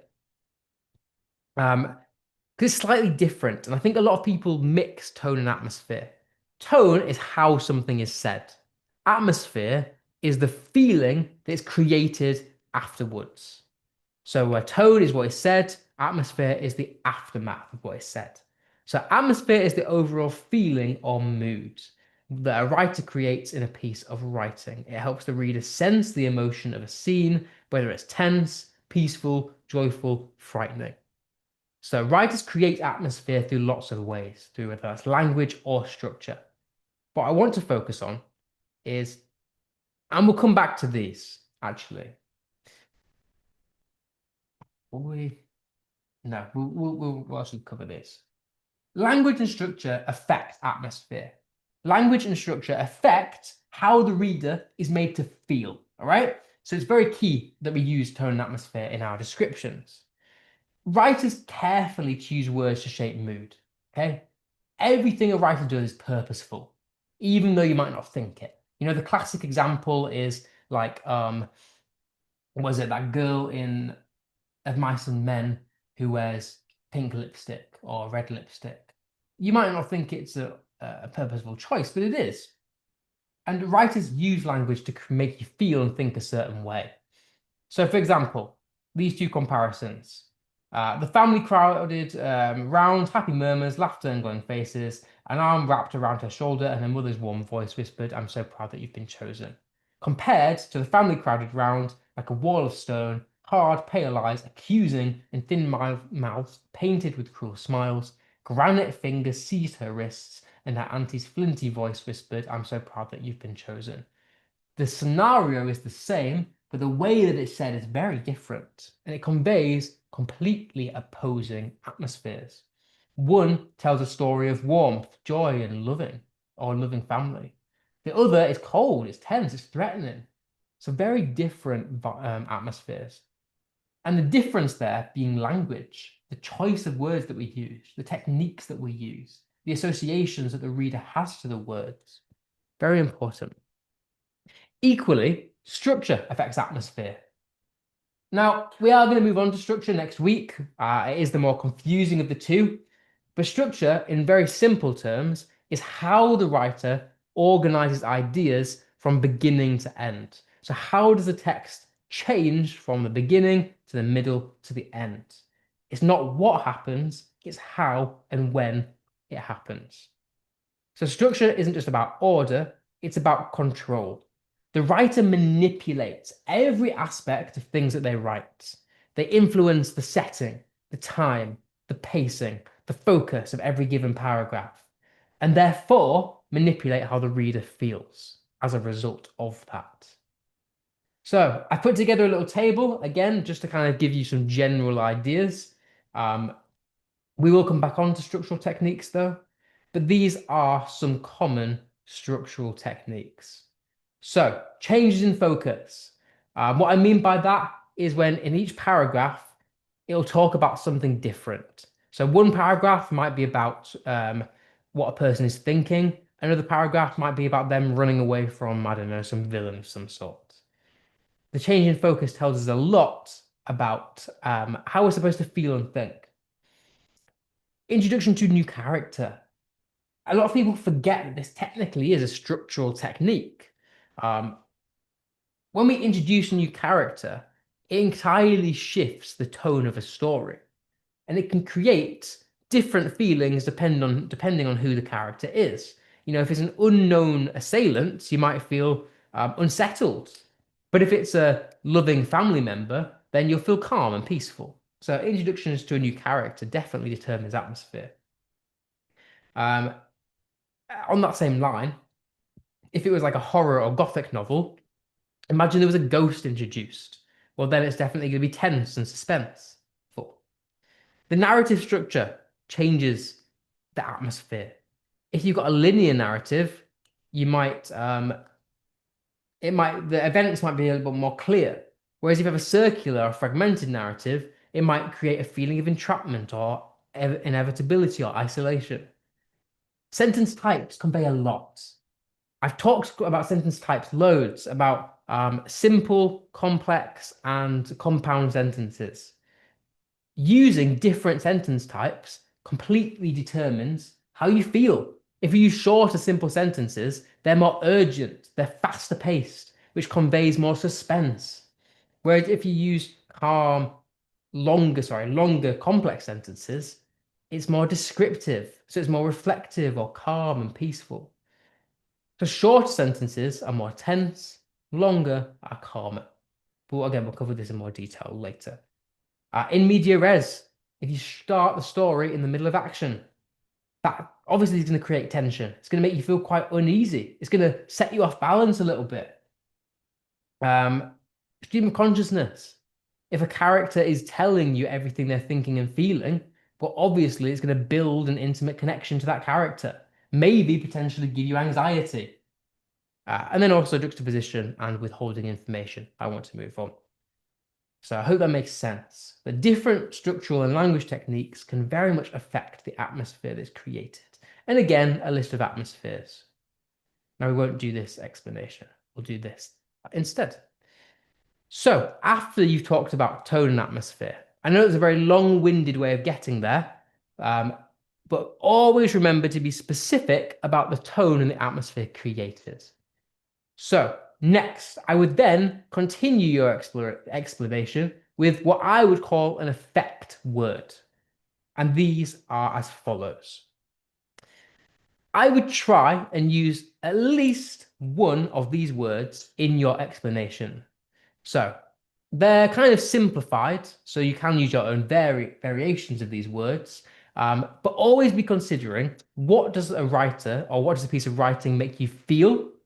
Does it make you ask any questions? Does it help you to understand anything about a piece of writing? Does it help you to link to certain themes? Does it make you think a certain way? Or does it help you sympathize with any character? Are great words to get you started on how to explain the effect on a reader. And also, it's good to include them because they are technically sophisticated key terminology. And if you think back to our grade marking or our band marking, you get marks for these. So include them because they're good words to use. So just as a quick example before we do some questions, you might want to include something like this. Here's a line from a fictional story. The old man shuffled along the icy street, his coat threadbare and his hands trembling. Just as a very loose example of how you could use these words, you might say something like this. We feel a sense of worry and concern for the old man as he struggles to move along the cold street. We ask why he is out in such harsh weather and what might happen to him. We understand from his description of his threadbare coat that he is poor and vulnerable. We can link his situation to the wider theme of loneliness and hardship. We think about how difficult it is that it must be to face the cold without proper clothing. And finally, we sympathize with him, imagining how frightened and uncomfortable he must feel. So they're just some very basic examples of how you would use those words. He said, why can't we do more Kahoots? We can do more Kahoots, and we will do in the future, just not for this specific one because it wasn't really relevant to what we were doing. But I agree. Kahoots are great for active recall. Right, I don't want to focus on these. So I will focus on these. Okay. So we'll just do a couple of these. There's a very basic exercises that I gave to my Key Stage 3 class. So hopefully you should be well adjusted to be able to use these words. Um, we'll just do the first one as a bit of a practice. I want you to think about which of the previous words you would use in the sentence. So the old woman crept quietly down the narrow hallway. The verb crept helps the reader, is it feel, think, or understand her fear as she moves cautiously, worried about what might happen. Which of those words do you think we would use in that sentence? Any ideas? Don't think too much about it. Should be hopefully instinct. Understand's a good one. Yep. Reader. Understand her fear. I think you could have one of two here. I think understand or even feel for this one. The description of a narrow hallway makes the reader link, sympathize, or feel with her sense of being trapped and tense. Any ideas for number 2? This one here. Feel. Feel with her sense of being trapped, potentially. I would maybe say it's one of the others. I think it's more sympathize. I think you kind of sympathize with her sense of being trapped and tense. Okay, maybe we will do these next ones then. Okay, so the abandoned house groaned under the weight of the storm. The verb groaned makes the reader feel, think, or understand that the house is fragile under threat. What do we get for this one, number 3? Got a bit quiet, guys. I know it's simple Key Stage 3 stuff. Yeah, you could have think for this one. I think you could also have understand, but both would be good. Not feel, though. The phrase under the weight of the storm helps the reader link, feel, or sympathize with the power of nature and the danger it creates.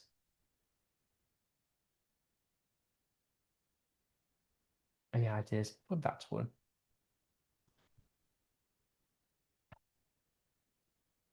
I would go maybe feel for this one. Helps the reader feel the power of nature. Yeah, feel. Yeah, cool. Nice, few nice answers there. Okay. So then the final thing I would do is finish with an explanation. So I've given you a few sentence starters that might help you structure the effect on the reader. Because explaining the effect on the reader is not just about saying how the reader thinks, feels, and what the atmosphere is, but you also need to give a valid explanation. You can't just be like, oh, the atmosphere is claustrophobic, so it makes me feel tense. You've got to give a little bit more explanation in order to get that higher band marking for the effect on the reader. So it's about also explaining how and why the writer makes the reader feel, think, or understand something. So, as some very basic sentence starters, you could use things like this. This makes the reader feel because. So, not just saying, oh, it makes the reader feel tense or suspenseful or scared. You've got to also say because the house is described as, because I don't know, the reader's made to feel trapped. You need a because, is what I'm saying. The reader understands that, which shows. So continuing it, give a little bit of explanation.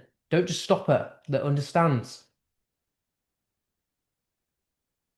This helps the reader to sympathize with because. So always make sure to expand your answers. We'll skip describing feelings and we will very quickly look over this. So I've given you some examples of basic to developed to sophisticated answers. And I would, if I was marking these as like bands of marking, I'd say this is like band 1, lowest band, band 2, and then band 3. You want to kind of be in this structure of an answer in order to get the higher marks for AO2.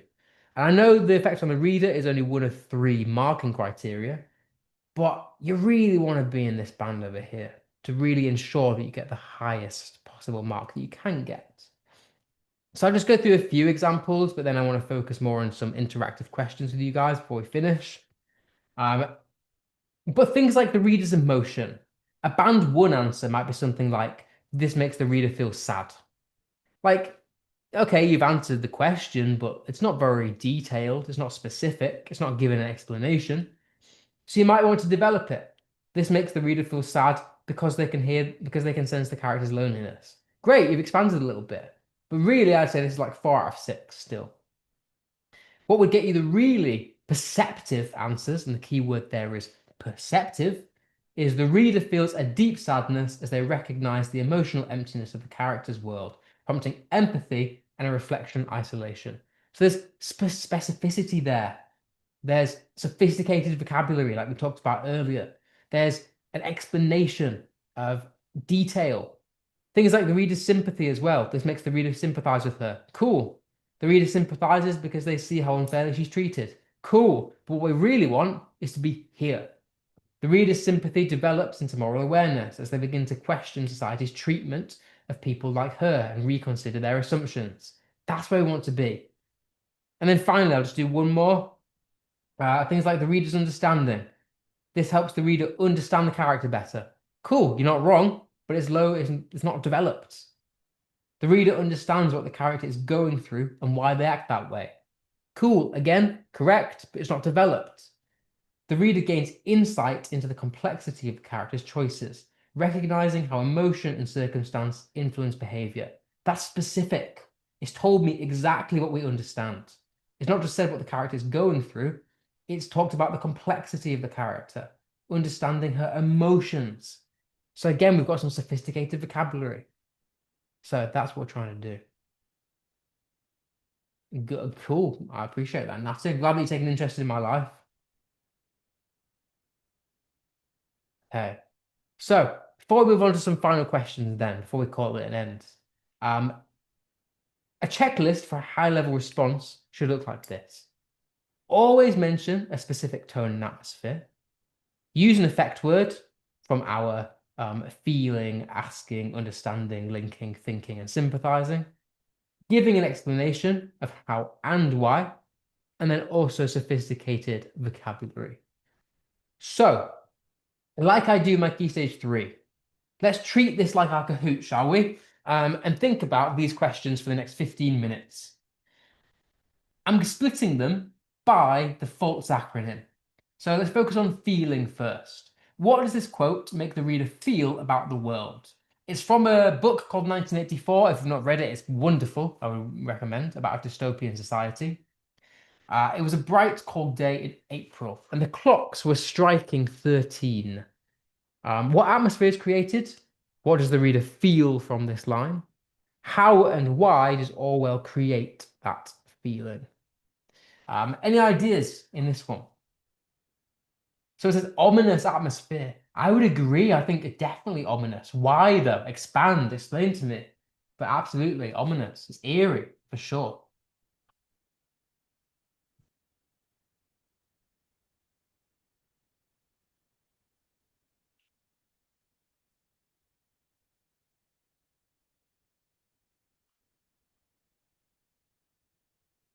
A sense of uneasiness with the lack of knowledge. Anything specific about the language? What about the striking 13? Do clocks have 13 hours? An analog clock only has 12. So why is thinking about the striking 13 an ominous, eerie, why does it create an ominous, eerie atmosphere? Yes, the conflicting vocabulary, cold and bright, also conflicting. Ominous. Yeah, yeah, conflicting vocabulary. The bright and cold day definitely creates some eerie atmosphere there as well. Cool, I'll show you what I went with. I said the tone is quite mechanical, and the atmosphere is definitely eerie, ominous, unsettling, and it feels familiar but also distorted. Um, and therefore, the reader feels quite uneasy because something ordinary has become abnormal. So we know that through the conflicted vocabulary, like bright and cold at the same time, but then also 13 on a clock. Orwell achieves this by twisting reality. The 13 o'clock immediately warns the reader that this world will challenge logic and control perception. So yeah, you got to look for the specific language used. Tension as Y is striking 13. So yeah, exactly. The tension is created through the unsettling nature of the distorted reality. I've also gone with one from Great Expectations, another wonderful book if you've not read it. What does this quote make the reader feel? The room was so small that when he turned, his elbow struck the wall behind him. Think about what atmosphere is created. What does the reader feel as they imagine the scene? And how and why does Dickens create that feeling? Someone said uncanny. I'm guessing that was for the one before, but uncanny would have been a great answer. Any others?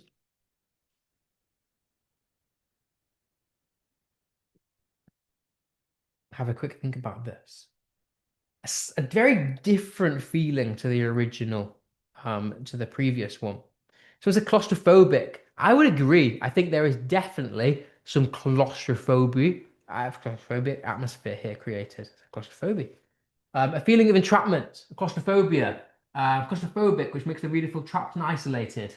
I think you're on the ball for this one. Wonderful. I'm not even gonna think about it any further because you've absolutely nailed it there.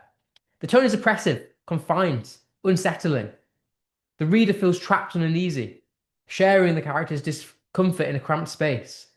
He achieves it by the close detail um, to compress the reader's mental space so we can almost feel the walls closing in. The claustrophobic sensation, as multiple people wonderfully said, reflects the character's inattention and powerlessness, making the reader feel both empathy and anxiety.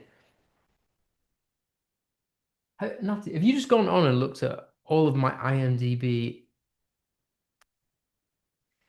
Tut tut tut. Right. Your focus should be on English. Bring that to Saturday, not to English. Um, why does this quote make the reader, oh, sorry, what does this quote make the reader ask about corruption? So this time we're thinking about what the quote makes us think about and what questions it creates. So again, Animal Farm, absolutely wonderful book. So all animals are equal, but some animals are more equal than others. What tone is used? What atmosphere is created?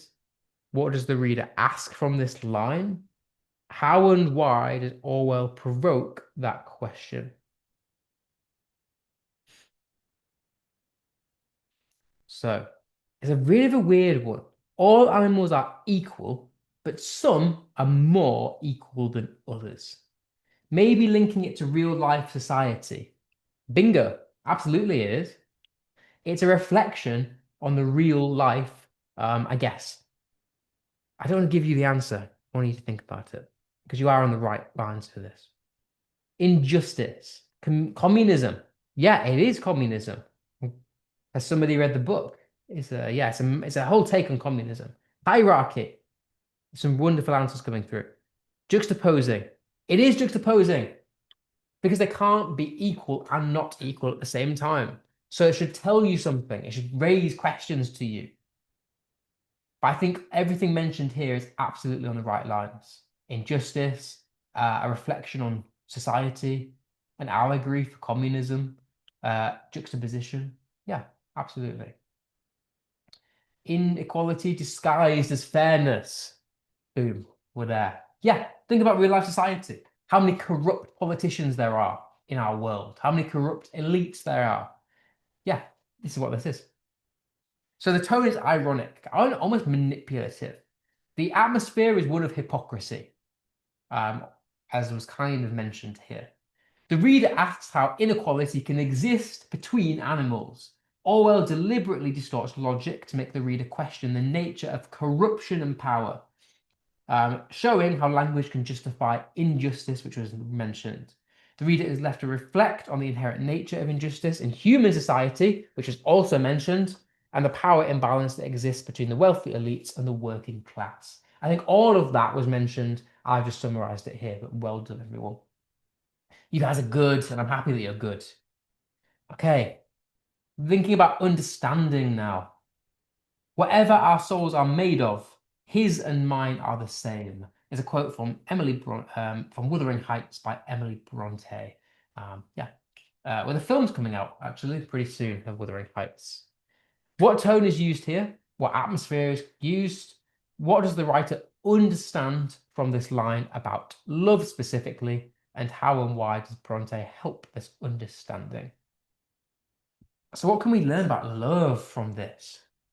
Especially the love between these two people. Whatever our souls are made of, his and mine are the same.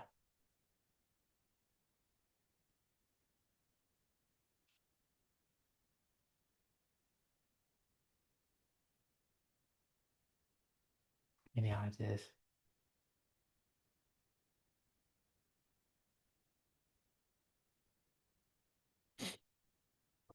Bit more tricky one. Quality? Yeah.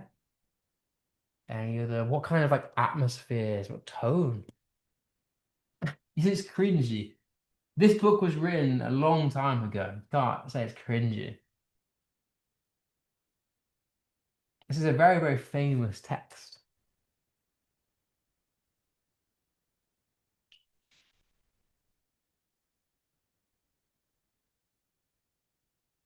Okay. Someone said the tone created here is eeriness. This is because it says that only these two people have a soul made out of the same thing, even though we know that is not true. This means that they have an inner bond between them.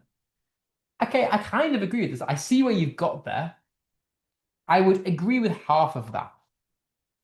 Um, I think it's definitely true that there's an inner bond between them. And I think you noticing the souls is brilliant because that is the focus here. It's the love between two people is stronger than something physical. It's spiritual. It's on a soul level. So they use ChatGPT. This is Emily Bronte. Emily Bronte did not use ChatGPT. Yeah, I think you've got the right idea, but the wrong way around. I think it's passion. It's an atmosphere of deep emotional connection. It's understanding that love goes beyond the physical and it's actually a very spiritual and emotional thing. It's consuming. And the metaphysical language of the souls talks about how raw the power of love is. And I think that's a beautiful thing. Destiny and fate, also, I agree with that. Right, we'll do a couple more and then we'll call it a day. Um, okay, what do we understand about the character of Jane? I am no bird, and no net ensnares me. I am a free human being with an independent will. A book by Charlotte Bronte called Jane Eyre. Very famous book as well. What do you think we can understand about the character of Jane from this quote? Freedom. I love that you put in capital letters. Freedom, yeah. It's definitely freedom. What about the atmosphere? You've read this before. You've read Jane Eyre. I mean, cool if you have the famous book.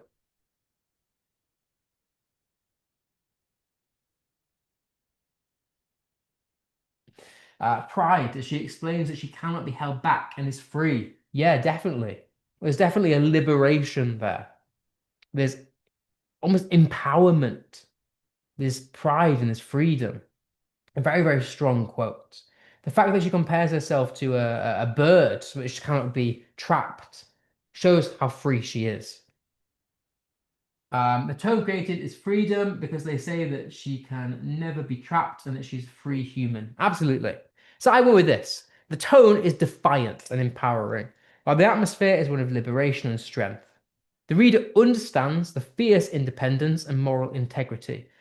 Through the metaphor, the bird, Bronte shows that Jane rejects social confinement, allowing the reader to grasp her courage and sense of self-worth, and therefore feels inspired at this sentiment that reflects our own desire for freedom. Um, Basically, a servant for us. Yeah, I mean, yeah, basically, is the gist of the book, to be honest. Okay, we've probably got time for. We'll do one think and one sympathize, and then we'll call it a day. So, a quote by William Faulkner from Requiem for a Nun: "The past is not dead. It is not even past. What tone is used here? What atmosphere is created? What does the reader think about life?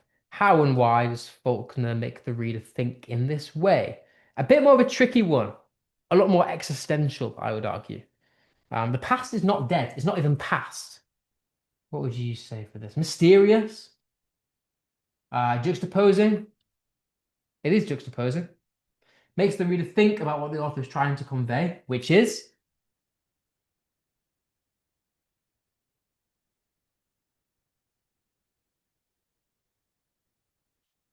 the past is not dead. It's saying the past is not dead, which means infers that it's still living, it's still with us if it's not dead. So that's aura. That is, it's a sick quote, isn't it? It's a good quote. This one. The past is not dead, it's not even past. That's how I picked it out of it. Um, yeah, I think personifying time, yeah. I think this one's among the harder one, but I think you've got to think of it on a metaphoric level. It's saying that the past is not dead, which is inferring that it's still with us, it's alive. The past is not obviously not a human, it is not even past. What it's trying to say is that you can't escape the past. It's still with us, which to me is quite a haunting thing, almost quite philosophical. Somewhat makes you feel a bit uneasy and reflective, knowing that you can't escape the past. What's happened has happened and you can't change it. So the reader thinks about how memory and history continue to shape the present, or at least our presence. And the use of the paradox, the juxtaposition there, challenges the reader's sense of time, making them consider how we can never really truly escape the past. Yeah.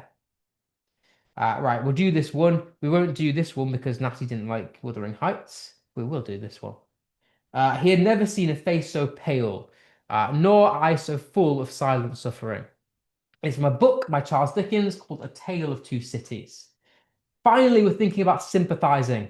Why does this quote, or how does this quote, allow us to sympathize with the character? Who are we actually sympathizing with and why? So he had never seen a face so pale, nor eyes so full of silent suffering.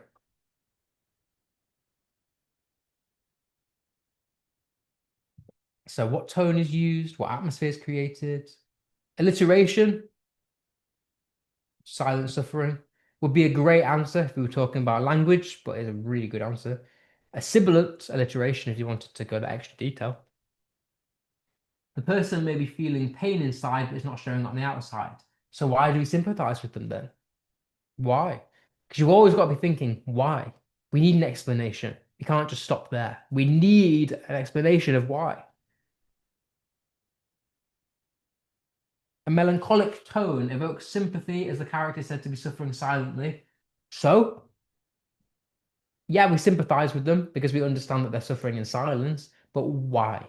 Why do we suffer, do we do it? Because they're going through hardship, pretty much.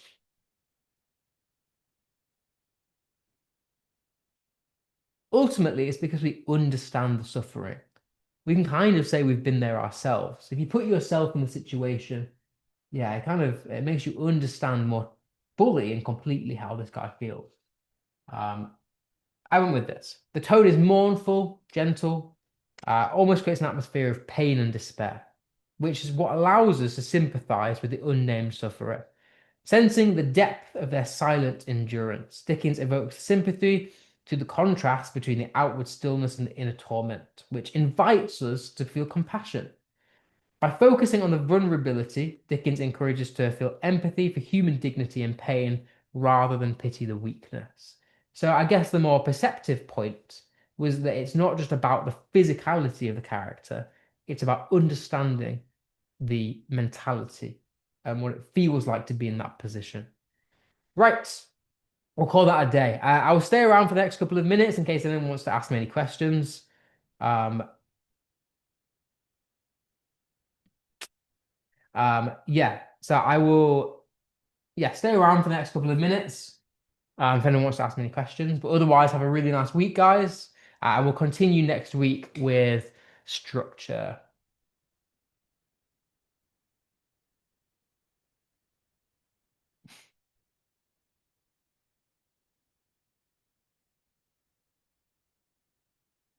Yeah, I believe you know.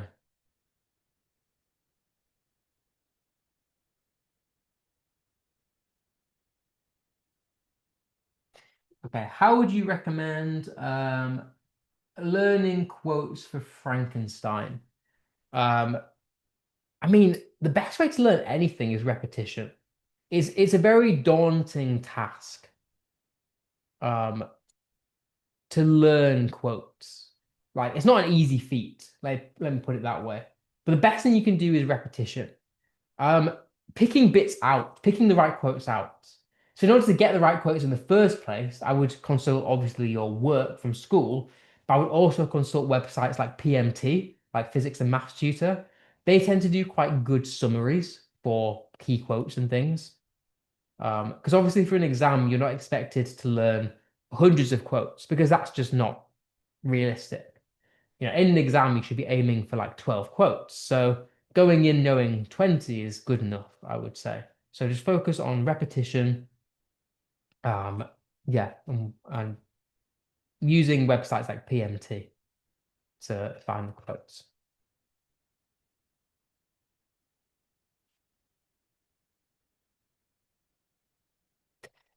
I'll stay around for any other questions. I don't believe you, know. I don't think I did say that. What year did I take my GCSEs? 2017, I think.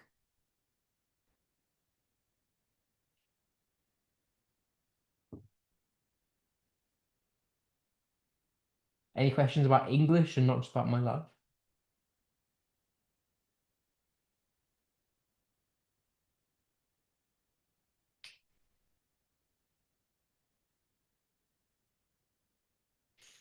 Cool. Right.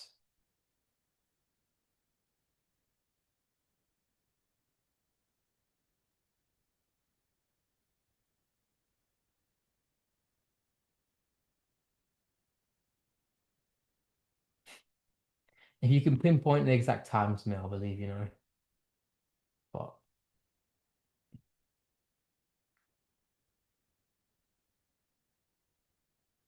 okay, thanks.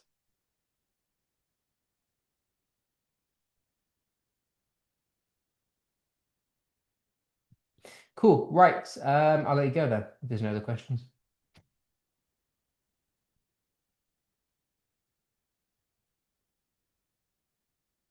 Right. See you later. See you next week, guys. See you on Saturday night.